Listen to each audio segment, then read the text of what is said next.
অনুষ্ঠান যেহেতু উন্মুক্ত, সবাইকে নিয়ে এই দরবারে ইলাহিতে শুকরিয়া আদায় করছে আলহামদুলিল্লাহ। রবিউল আউয়াল মাস আজকে 26 তারিখ। দেখতে দেখতে কিন্তু এই মাসটা চলে যাচ্ছে না? কিন্তু যেটা দিতে এসেছিল ওইটা কিন্তু এখনো আমরা নিতে পারিনি। রবিউল আউয়াল এসেছিল আমাদের কাছে শুধু জিলাপি আর খেচড়ি খাওয়ার জন্য, নাকি বলেন বলেন? কি করতে এসেছিল? এখানে কি এত আওয়াজ হয় কেন? এটা আমার মনে আছে ভাই, বসে আর কেউ যাবেন নাকি? যদি চলে যান চলে যান, 5 জন থাকলে অসুবিধা নেই। বদরের ময়দানে সাহাবীদের সংখ্যা খুব বেশি ছিল না, মাত্র 313 জন। এখানে 313 জন থাকলে হবে। যান, বাকি চলে যান। না, আমি কোনো কথা গোপন করতে পারবো না। যা পড়েছি বুঝেছি আমি স্পষ্ট বলবো। এতে যদি একজনও থাকে মাইকলা, তাও ভালো। আপনি মাঠ ভর্তি লোক এনে দিলেন, অধিকাংশ দেশে মোনাফিক। ও কথা বলে আমার লাভ কি? এখানে আমরা 5 জন চাই, 5 জনই আবু বকরের মতো মানুষ চাই। কথা বলে না কেন? নবীজি এই কোরআন আবু বকরের সামনেও পড়েছিলেন, আবু সেহেলের সামনেও পড়েছিলেন। 2 জনের নামের আগে আবু আছে। এক আবু বকর কোরআন শুনে তার ঈমান যা ছিল আরো বেড়ে গেছে, আর এক আবু সেহেল কোরআন শুনে ওর ঈমান বাড়ে না, ওর ঈমান নেই। তো ওর কি বেড়েছিল? শয়তানি। কি বেড়েছিল? এখানে কোরআনের কথা বলবো, মাস্ট বি। ঈমান সবার বাড়বে না। আবু বকরের মতো মন থাকলে তার ঈমান বাড়বে, আর যদি আবু জেহেলের মন নিয়ে বসে ওর ঈমান বাড়বে। কি বাড়বে? শয়তানি বাড়বে। এই জন্য আবু জেহেলের মন নিয়ে বসার দরকার নেই, আপনি আগে থেকে চলে যান। আমরা রবিউল আউয়াল যেহেতু চলে যাচ্ছে আর মাত্র 4 দিন আছে, একটা মহান শিক্ষা নিয়ে এসেছিল। আমি প্রায় 27টা পেয়েছি নবীজির সিরাত গ্রন্থগুলো পড়তে পড়তে। তার ভেতরে একটা হচ্ছে বিশ্ব নবী এ মাসে জন্ম নিয়েই 3 জন মহিলার দুধ পান করেছিলেন। কয়জন? বলেন বলেন। প্রথমে তার নিজের আপন মা হযরতে আমিনা, 2 নম্বরে উম্মে আইমান নামে এক দাসী, 3 নম্বরে তার দুধ মা হযরতে হালিমাতুস সাদিয়া। খুব খেয়াল করে শোনেন তো, রবিউল আউয়াল আপনি কি করলেন আর নবীজি কি করেছিলেন? এ মাসে জন্ম নিয়েছেন নবীজি, বিদায় নিয়েছেন এই মাসেই। সিরাত ইবনে হিশাম লিখেছে, বিশ্বনবী মুহাম্মদুর রাসূলুল্লাহকে হযরতে হালিমা যখন কোলে তুলে নিয়েছে, ডান স্তন তাকে পান করিয়েছে, তিনি পান করলেন। বাম স্তন যখনই দিয়েছে মুখ বের করে দিলেন। হযরতে হালিমা বলেন, আমি 1 বার 2 বার 3 বার মুখ লাগালাম, 3 বারই মুখ বের করে নিল। চোখের ইশারা দিয়ে যেন মুহাম্মদ সাল্লাল্লাহু আলাইহি ওয়াসাল্লাম আমাকে বোঝাতে চাই, মা হালিমা জোর করেন কেন? ডান স্তন এটা আমার অধিকার ছিল, আমি পান করেছি। বাম স্তন এটা আমার অধিকার না, এটা আমার দুধ ভাই আব্দুল্লাহর অধিকার। দুনিয়াতে আমি ভাইয়ের হক নষ্ট করার জন্য আসি নাই, এসেছি ভাইয়ের হক ফিরিয়ে দেওয়ার জন্য। বাংলার মুসলমানেরা, যেই নবী মায়ের কোলে এই মাসে জন্ম নিয়ে মায়ের হক ফিরিয়ে দেয়, আর আমরা সেই নবীর উম্মত, যত বড় হই তত ভাইয়ের হক মারার জম হই। বলেন, কত মানুষ এখানে আছে ভাইয়ের জমি আত্মসাৎ করে নিজের নামে লিখে নিয়েছে। কত মানুষ বসে আছে এখানেও, আমি জানি অন্তত মাইকের আওয়াজ শুনছে, ভাইয়ের কাছ থেকে চাঁদাবাজি করে সম্পদের মালিক হয়েছে। বলেন তো, নবীজি ওইটা কি শুধু দুধ ভাই আপন ভাইয়ের কথা বুঝিয়েছেন? না, আল মুসলিম আখুল মুসলিম, মুসলমান মুসলমানের ভাই। আপনি যে মুসলমানের কাছে চাঁদাবাজি করছেন ওটা তো আপনার ভাই। এই নারায়ণগঞ্জে চাঁদাবাজি নেই, এই জন্য টের পাচ্ছেন না। আর অথচ যেই লোকটা ভাইয়ের কাছে চাঁদাবাজি করে লক্ষ কোটি টাকার মালিক, এই রবিউল আউয়াল আসলে আমারে ডেকে বলবে, হুজুর মিলাদ পড়ে দেন। মিলাদের পরে জিলাপি দেবে, খেচুড়ি দেবে, বিরিয়ানি দেবে। কোথায় পেলেন টাকা? হুজুর চাঁদার টাকা। আমি বেশি বলে ফেললাম? এরকম দৃশ্য বাংলাদেশে নেই। আমি নিজে পেয়েছি আমার কুষ্টিয়ায়, চাঁদার টাকা তুলে ওইটা দিয়ে মিলাপ দিচ্ছে। আর নবীজি রবিউল আউয়ালে কি করলেন? নিজের ভাইয়ের হক ফিরিয়ে দিয়েছেন মায়ের কোলে বসে। সুবহানাল্লাহ বলতে পারেন নাই? এই ছেলে বসো বসো, এত নড়াচড়া করলেন, বসো বসো। এই জন্য আমাদের উচিত হচ্ছে এই রবিউল আউয়ালের এই হক নামে এই শিক্ষাটা নেওয়া। আমার হকের বিস্তারিত কথা শেষের শব্দে থেকে বলবো ইনশাআল্লাহ। সূরা আনাম 51 নম্বর আয়াত, মাত্র একটা আয়াত পড়েছি। দেখি এই আয়াত অনুযায়ী কি করা যায়। যতটুকু আমি পড়াশোনা করেছি এর উপরে আমরা ডেলিভারি দেবো ইনশাআল্লাহ। থাকবেন যারা যারা, শুধু তারা হাত তোলেন তো দেখি। এ দেখেন তো, হাত তোলেনি কে? দেখেন দেখেন, না না ওই যে হাত তোলেনি, তোলেন। অন্তত এই আয়াত শেষ হওয়া পর্যন্ত থাকবেন। কারা হাত তোলেন? তোলেন। সূরা আনামের 51 নম্বর আয়াতটা পড়েছি। আল্লাহর ঘোষণা হচ্ছে, ওয়ানদির বিহিল্লাযিনা ইয়াখাফুনা আইয়ুহশারু ইলা রাব্বিহিম। হে নবী, এই কোরআন দিয়ে আপনি ওই সমস্ত মানুষদেরকে সতর্ক করবেন যে মানুষগুলো তার রবের সামনে কিয়ামতে দাঁড়ানো লাগবে এই ভয় করে। আমার মনে হয় এখানে যারা বসে আছেন তাদের ভেতরে এই ভয়টা অন্তত আছে যে কিয়ামতের দিন আমাকে দরবারে ইলাহিতে আল্লাহর সামনে দাঁড়ানো লাগবে। বলেন বলেন, এতটুকু আল্লাহ শেষ করেননি। ভয়াবহতা বলছেন আল্লাহ, লাইসা লাহুম মিন দুনিহি ওয়ালিয়্যুন ওয়ালা শাফিঈ। সেখানে তাদের জন্য কোনো সুপারিশকারী, কোনো অভিভাবক থাকবে না। এতটুকু বলে আমার আল্লাহ বলতে চান, লাআল্লাহুম ইয়াত্তাকুন। এই কথা শোনার পরে হয়তো এই মানুষগুলো তাকওয়া অবলম্বন করবে। এই শব্দটা সেই জন্মের পর থেকে আমরা শুনেছি, কিন্তু কি এটা? এই যে ইয়াত্তাকুন, এই শব্দটা নিয়ে আজকে আমি ব্যাখ্যা করার জন্য বসেছি। সবার জন্য আজকের আয়াত না। যেহেতু কিয়ামতের ময়দানে তাদের রবের সামনে দাঁড়ানো এই টেন্ডেন্সি যাদের ভেতরে আছে, কোরআন দিয়ে সতর্ক করলে তাদের কাজ হবে। এ কথা কার? বলেন বলেন। ফাযাক্কির বিল কুরআনি মান ইয়াখাফু ওয়াঈদ। So admonish and or by the Holy Quran him who fears my threat. নবী, আপনি কোরআন দিয়ে সতর্ক করলে তাদের কাজ হবে যে মানুষগুলো আল্লাহর ধমকের ভয় করে। এখানে যারা বসে আছেন, আল্লাহর ধমক কেমন?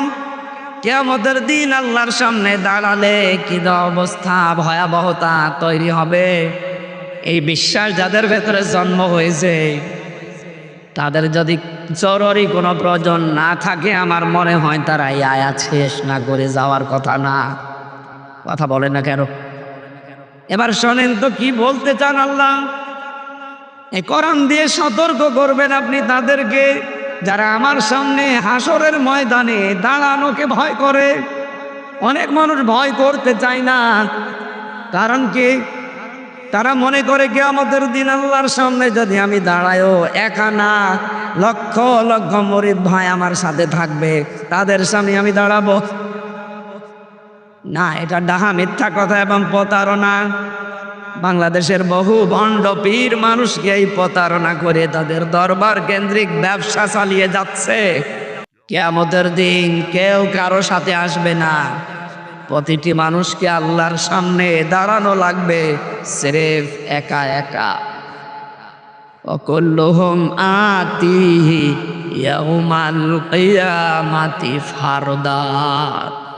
সূরা মারইয়ামের 95 নম্বর আয়াতে আছে, রব্বুল আলামিন বলেন কিয়ামতের দিন প্রতিটি মানুষকে আমার সামনে আমি দাঁড় করাবো একা একা। কয়জন করে? আল্লাহ বলেন আমি একা একা দাঁড় করি, ওর পুরা জীবনটা সম্পর্কে জিজ্ঞাসা করব। বিশেষ করে 5টা প্রশ্নের জবাব দেওয়া ছাড়া ওর সামনে যাওয়ার কোনো উপায় নেই। এমনকি পিছনেও যেতে পারবে না, জায়গায় দাঁড়িয়ে থাকবে। মা তাজালু কদামা বানি আদম আবদি ইয়াউমাল কিয়ামাতি হাত্তা ইসআলান খামসিন। আন উমরিহি ফিমা আফনা। প্রথমেই প্রশ্ন হবে তোমার জীবনটা কিভাবে তুমি কাটালে। নারায়ণগঞ্জবাসী, আপনি গরু ছাগল না, আপনার বিবেক আছে, আপনি মানুষ, একটু ভাবেন তো। এখনই মরে গেলেন, আল্লাহ পাক তার নিজের সামনে যদি দাঁড় করিয়ে বলে, হামজা একটা 50-60 বছরের জীবন দিয়েছিলাম, কিভাবে কাটালে বলতো। আমার তো 50 বছর না, মাঝে মাঝে একা থাকলে আমার মনে হয় রাব্বুল আলামিন যদি আমারে বলে, হামজা 2025 সালের আগস্ট মাসের 31 তারিখ পর্যন্ত তোরে মাফ করে দিলাম, যা শুধু সেপ্টেম্বরের 1 থেকে 19টা দিনের হিসাব দিয়ে যা জান্নাতে চলে যা। আমার তো মনে হয় 19 দিনের হিসাব এখনো আমার জোগাড় হয়নি। আপনারা পারবে? আপনারা পারবেন। কত কঠিন বিষয় আপনি কি জানেন? হিসাব। এই চিন্তা থেকেই হযরত ওমর হিসাব দেওয়া লাগবে, ঘুমাতে পারতেন না রাতে। তারপরে তো তার জান্নাতে যাওয়ার গ্যারান্টি দুনিয়ায় আল্লাহ পাঠিয়ে দিয়েছিলেন। এই জায়গার মানুষ যদি এই চিন্তা করতে পারে যে কিয়ামতে আমি কি জবাব দেব, তাহলে আমাদের চিন্তা ভাবনা কত বেশি হওয়া দরকার আপনি বলে। এই টেন্ডেন্সি যতদিন পর্যন্ত মানুষের ভেতরে বদ্ধমূল না হবে, সে যদি আকাশ দিয়ে উড়িয়ে যায়, তারপরেও তার দ্বারা আপনি দুর্নীতি বন্ধ করতে পারবেন না। এইটা আগে তৈরি হওয়া লাগবে। কিয়ামতে আল্লাহর সামনে আমাকে আল্লাহ দাঁড় করিয়ে প্রথমেই জিজ্ঞাসা করবে আমার পুরা জীবনটা নিয়ে। খলিফাতুল মুসলিমিন হযরতে আবু বকর সিদ্দিক রাদিয়াল্লাহু তাআলা আনহু এই টেন্ডেন্সি তৈরি হওয়ার কারণে কি করেছিলেন দুনিয়ায়, তার জীবনীতে পড়লাম। তার সন্তান আব্দুল্লাহ একবার তার মায়ের কাছে এসে বলে, মা আমি একটু পায়েস খেতে চাই। স্বামীকে ডাক দিয়ে বললেন, স্বামী আপনি তো দেশের দায়িত্বে আছেন, ঘরে তো এরকম খাবার নেই, ছেলেটার আশা যে পায়েস খাবে, আপনি একটু বাইতুল মালের খাজানসি যিনি অর্থমন্ত্রী তারে বলেন কিছু টাকা দিতে। উনি গেলেন, যাওয়ার পরে বলছেন, আগামী মাসে যে বেতন পাবো ওই টাকাটা আমারে আগেই দিয়ে দেন। অর্থমন্ত্রী ওই রকম ডাক দিয়ে বলে, খলিফা আগামী 1 মাস আপনি বেঁচে থাকবেন সেই গ্যারান্টি আপনার আছে। আগামী 1 মাস জনগণ আপনাকে চেয়ারে বসিয়ে রাখবে, এই গ্যারান্টি আপনার আছে। আপনার যখন কোনো গ্যারান্টি নেই, আপনাকে আমি 1 মাসের অগ্রিম বেতন দেবো কোন কারণে? যান, বেতন নেই। ওই বাড়িতে আসলেন, স্ত্রীকে বললেন, না সম্ভব না, এই বলেছি বাইতুল মাল থেকে। স্ত্রী বলে, ঠিক আছে।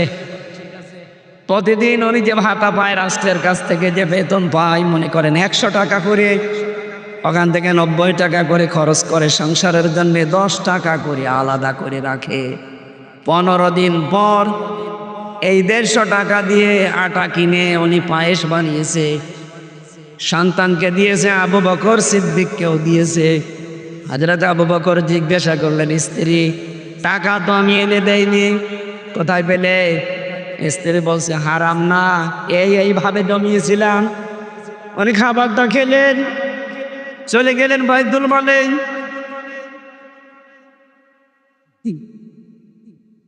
অর্থমন্ত্রীকে ডাক দিয়ে বলে, ভাই আগামী মাস থেকে আমার 2800 টাকা দিলেই চলবে, 3000 টাকা দেওয়া লাগবে না। কেন?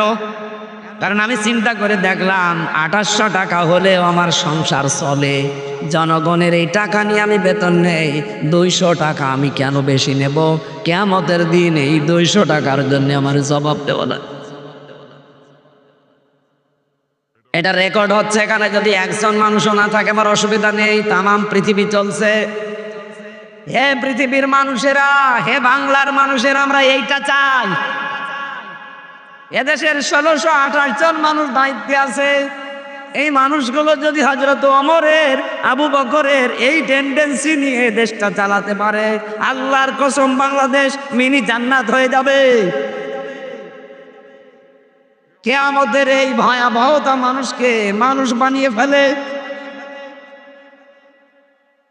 আল্লাহর সামনে দাঁড়ানো লাগবে, এটাতে কত বড় কঠিন কথা আপনি টের পাচ্ছেন। এবার আমি কাবা শরীফ থেকে আসার সময়, এটা কিছুদিন আগে এসেছি, মসজিদে নববীতে, মসজিদে নববীর ইমাম যিনি, খতিব যিনি, আমি যেই দিন আসলাম তার আগের দিন জুমার দিন ছিল, উনি এলেমের বরকতের উপরে, ফজিলতের উপরে কথা বলছিলেন। সর্বশেষ যে কথাটা বললেন, আমার আশপাশে কয়েকটা দেশের মানুষ ছিল, দেখলাম কান্নাকাটি করছে, আমার চোখ দিয়েও পানি চলে এসেছে। কিয়ামতের দিন আলেমদেরকে আমার আল্লাহ এই হাজার লক্ষ মানুষের সামনে বিচার করবে না, ওদেরকে আল্লাহ পর্দা দিয়ে আলাদা ঢেকে ফেলবে। আল্লাহ নিজের সামনে দাঁড় করিয়ে বলবে, হামজা এটা করেছিলি, এই কাজ তোর জীবনে ছিল। আল্লাহর সামনে দাঁড়িয়ে সব হিসাব জবাব পঙ্খানো দেওয়া লাগবে, স্বীকার করা লাগবে। উনি একটা হাদিস বলার পরে ব্যাখ্যাটা বলছিলেন, কিয়ামতের ওই ময়দানে শেষ পর্যায়ে আমার আল্লাহ আমার কাছ থেকে সব কথাগুলো মনে করেন শোনার পর, স্বীকৃতি নেওয়ার পর আস্তে করে বলবে যে যা, তোরে গোপনে মাফ করে দিলাম, কাউকে কিছু বলবি না, জান্নাতে চলে যা। নামের আগে আলেম আছে, এই জন্য একটু আশা লাগে, ভরসা লাগে। কিয়ামতের দিন আল্লাহ যেন অন্তত এই আলেমটা ঠিক মতো আমার এই জায়গা পর্যন্ত পৌঁছিয়ে দেন। আপনারা এখানে যারা আছেন, আপনারা আলেম, আলেম মানে জ্ঞানী, যে যতটুকু জানেন দিনের বিষয় আপনি অতটুকুর আলেম। কি কথা বুঝতেছে? আপনি নামাজের নিয়ম কানুন জানেন, যে নামাজের 13টা ফরজ, 14টা ওয়াজিব, 12টা সুন্নাত, আপনি নামাজের আলেম। আপনি ওজোর নিয়ম জানেন, আপনি ওজোর আলেম। জাকাত দিতে হয় 8টা খাতে, আপনি জানেন, আপনি জাকাতের আলেম। এই জিনিস থাকলে জাকাত দেওয়া লাগে, এই ফসল উৎপাদন হলে জাকাত দেওয়া লাগে, আপনি জানেন, তাহলে আপনি জাকাতের আলেম। তাহলে এখানে আমরা আলেম বাদে কেউ আছি? কিয়ামতের দিন আল্লাহ বিচার যখন করবে, জেনারেল মানুষের মতো না, আলাদাভাবে পর্দা দিয়ে ঘিরে নিয়ে গোপনে আল্লাহ যেন এই হাদিস অনুযায়ী আমাদেরকে মাফ করে দেয়।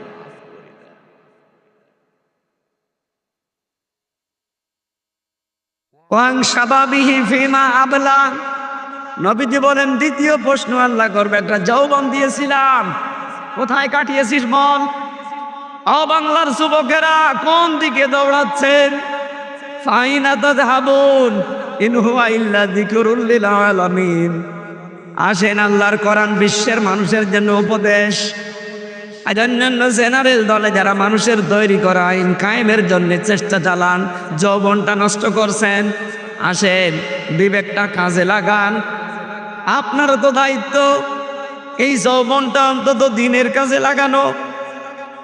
আপনার যৌবনের মিছিল আল্লাহর দিনের কাজে লাগে না, আপনার যৌবনের দেওয়ালের লিখন দিনের কাজে লাগে না, যৌবনের চিন্তা ভাবনা দিনের কাজে লাগে না, কি জবাব দেবেন সামনে দাঁড়িয়ে?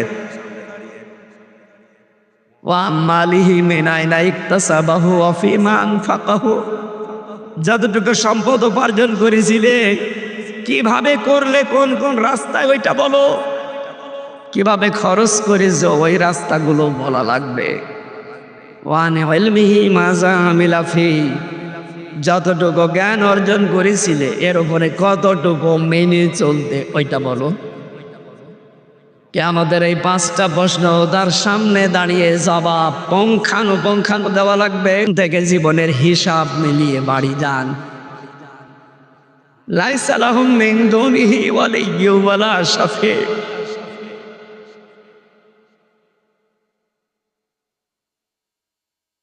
কোন অভিভাবক পাবেন না, কোন সুপারিশকারীও থাকবে না আল্লাহর সামনে আপনাকে রক্ষা করবে। যারা আজ আপনাকে ধোঁকা দিয়ে বোকার স্বর্গে রেখেছে যে আমি আছি, এগুলো ভুয়া কথা। আল্লাহ বলেন কেউ থাকবে না।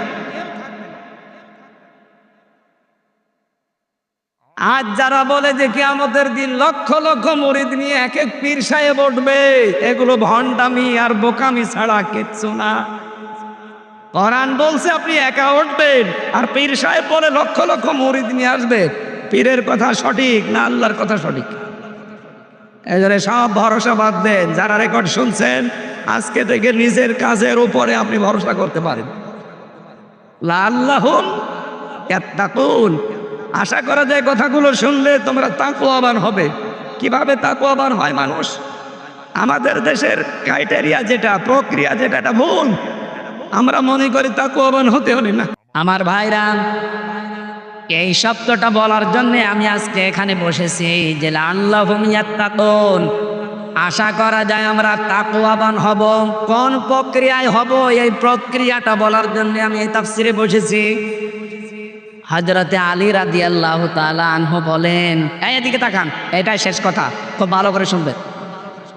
আজ যেভাবে সবক দেয় বিভিন্ন জায়গায়, যে সব বাগায় দিলে মনে হয় তাকওয়াবান হয়ে গেছে, পাগড়ি একটা মাথায় দিয়ে বিশাল তসবিহ হাতে নিলে 2-3 বার হজ করলে আপনি বিশাল মুত্তাকি না। কিভাবে তাকওয়া অর্জন করা লাগে, এর 6টা প্রক্রিয়া আমি হাদিস থেকে বলছি। 1 নম্বরে যদি কেউ তাকওয়া অর্জন করতে চায়, তাকে হক অনুসন্ধানকারী হওয়া লাগবে। কি? আরো জোরে বলে। ওই যে নবীজি রবিউল আউয়াল মাসে কি আদায় করেছিলেন? আপনাকে অধিকার সম্পর্কে সচেতন হওয়া লাগবে। আপনি হকের অনুসন্ধানকারী যদি হয়ে থাকেন, যে আমি হক তালাশ করব, তাহলে আপনি মনে করবেন যে আপনি তাকওয়ার অবলম্বনের পথে হাঁটতেছেন। আমাদের জাতির পিতা হযরত ইব্রাহিম আলাইহিস সালাম, তিনি হক অনুসন্ধান করছিলেন। আপনারা জানেন না, সূরা আনামের 75 নম্বর আয়াতের বিস্তারিত ব্যাখ্যা দেওয়া আছে। কখনো তারকা, কখনো চন্দ্র, কখনো সূর্য দেখলেই মনে করতেন এইটাই আমার রব হবে। কিন্তু যখন ডুবে গেল, বলছে না, এগুলো একটাও আমি ভালোবাসি না, কারণ ডুবন্ত জিনিস আমার পছন্দ না। কি বলেছিলেন ওই দিন? ইন্নী ওয়াজ্জাহাতু ওয়াজহিয়া লিল্লাযী ফাতারাস সামাওয়াতি ওয়াল আরদা হানিফা ওয়া মা আনা মিনাল মুশরিকিন। অবশ্যই আমার এই চেহারাকে, আমার এই মন মগজকে ঘুরিয়ে দিলাম ওই আল্লাহর দিকে, যিনি আসমান আর জমিনের উদ্ভাবক। আমি একনিষ্ঠভাবে ঘুরিয়েছি। ওমা আনা মিনাল মুশরিকিন, আমি মুশরিক না। সুতরাং যদি কেউ তাকওয়া অবলম্বন করতে চায়, এই প্রক্রিয়ায় আসা লাগবে। হক খুঁজতে থাকবেন। কোথায় হক পাওয়া যায়? হক অনুসন্ধান করে যদি পাওয়া যায়, 2 নম্বরে আপনার প্রক্রিয়া হচ্ছে আপনি হক কবুল করবেন। আজ আমাদেরকে না, জাতির পিতা ইব্রাহিম আলাইহিস সালাম তিনি অনুসন্ধান করে হক পেয়েছিলেন। আর আমার এই বাংলার জাতির মানুষদেরকে চোখে আঙ্গুল দিয়ে হক দেখিয়ে দিলেও কবুল করতে চায় না। হ্যাঁ, কথা বলেন না কেন? এত কায়দায় উদাহরণ দেওয়া হয়, এরপরও মানুষ হক কবুল করতে চায় না। 3 নম্বরে হক যদি কেউ পেয়ে যায়, সে যেন হককে প্রচার করে। আর এই প্রচার করতে গিয়ে আমি 3 বছর ছেলে, আমার নিজের কোনো দোষের কারণে, এই বলেন না কেন, আমাকে কি জেনাকার বলে ধরেছিল, ছিনতাইকারী বলে ধরেছিল, মানুষ হত্যাকারী। এই হক প্রচার করতাম এই কারণে। এই জন্য আপনি যদি তাকওয়াবান হতে চান, এত বড় জব্বা গায়ে না দিলেও চলবে, এত বড় দাড়ি না রাখলেও চলবে, কিন্তু আপনার এই হক প্রচারকারী হওয়া লাগবে। আজ বাংলাদেশে আমরা সবাই যদি এই হক প্রচারকারী হয়ে যেতাম, এই বাংলাদেশে কোনো মানুষ আর আগামীতে হকের বিরুদ্ধে দাঁড়ানোর সাহস পেত না। আমি আশা করছি কথা বোঝাতে পেরেছি। 4 নম্বরে, হক যদি আপনি পেয়ে যান, হক শুধু প্রচার করবেন তা না, তার উপরে দৃঢ় থাকা লাগবে। যেমন আমাদের পূর্বপুরুষরা দৃঢ় ছিল। শহীদ মীর কাসেম আলী হকের উপরে দৃঢ় ছিল না? আমেরিকা থেকে চলে এসেছিল। আজ যারা হকের দাবিদার, তারা দেশ থেকে পালিয়ে যায় কোন কারণে? আপনি যদি হক দৃঢ় থাকতে পারেন, মীর কাসেম আলীর মতো দেশ থেকে চলে আসেন। 5 নম্বরে আপনি যদি তাকওয়া অর্জন করতে যান, এর প্রক্রিয়া হচ্ছে হক আপনাকে কায়েম করা লাগবে। আর বাংলাদেশ জামাত ইসলামী এইটাই চায়। আপনি বলেন এদের অন্য কোনো উদ্দেশ্য যদি থাকে, এই দল আপনাকে আমি করতে বলি না, আমি নিজে মিশে দেখেছি তারা হক কায়েম করতে যায়। হক হচ্ছে কোরআন, হক হচ্ছে হাদিস। 6 নম্বরে শুধু হক কায়েম করলে হবে না, হক যদি কায়েম হয়ে যায় সেটাকে সাহায্য করার জন্য সবসময় ব্যস্ত থাকা লাগবে। এবার যদি আল্লাহর ফজলে করমে এদেশে হক প্রতিষ্ঠিত হয়ে যায়, এটা পাহারা দেওয়া যাবে না, সাহায্য করা যাবে না। আল্লাহ আমাদেরকে এই 6টা প্রক্রিয়ায় তাকওয়া অবলম্বন করার তৌফিক দান করেন, বলেন আমিন। সম্মানিত মা বোন যারা এসেছেন, শুধু নামাজ পড়া, রোজা রাখা আর কালো বোরকা পরা ইবাদত না। স্বামী যেটা পছন্দ করে ওটা যদি জায়েজ হয় তাহলে আপনি ওইটাকে পছন্দ করবেন, ভালোবাসবেন। আর যদি জায়েজ না হয়, আল্লাহ রসুলের বিরুদ্ধে চলে যায়, ও স্বামী না, বাবা না, ছেলে না, কারো কথা মানা যাবে না। এবার সামনে যেহেতু একটা হক আসতেছে, অনেকে মনে করে ভোট ভাটো কি হক? হক না মানে যার হক তার কাছে তার ভোট আপনি পৌঁছিয়ে দেবেন। এই জন্যে আমার ভোট আমি দেব, যাকে খুশি তাকে দেব, এটা জায়েজ নেই। আমার ভোট আমি দেব, আল্লাহ রসুলের কথা মতো দেব। কথা বলেন না কেন? মা বোনেরা, এ হক আপনি আদায় করবেন, তাহলে তাকওয়ার সর্বোচ্চ জায়গায় পৌঁছাতে পারবে। কারণ হক এবার কায়েম হলে আমরা সাহায্যের জন্যে